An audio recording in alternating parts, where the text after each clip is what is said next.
নিজে ঘরে যদি ছোটোখাটো একটা সবজি বাগান থাকে তাহলে কিন্তু এই বর্ষাকালে কি যে আনন্দ সেটা আর বলার মতো না। যাদের আছে তারাই শুধু কইতে পারবেন। হ্যালো এভরিওয়ান, আসসালামু আলাইকুম।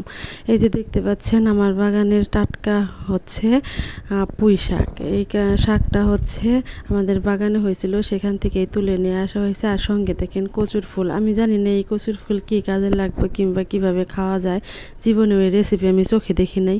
আমার স্বামী বলতেছে এই কচুর ফুল দিয়ে নাকি খুব সুন্দর একটা রেসিপি হয়, কিন্তু আমি জানি না সে কোথায় দেখছে, আমি জীবনে দেখিও নাই, খাইও নাই। তো যেটা বললাম, নিজেকে যদি সবজি বাগান থাকে তাহলে অনেক উপকার। বর্ষাকালে সবজির বাজারে প্রচুর দাম, 100 টাকা, 100 টাকা, 120 টাকার নিচে কোনো সবজির কেজি নাই।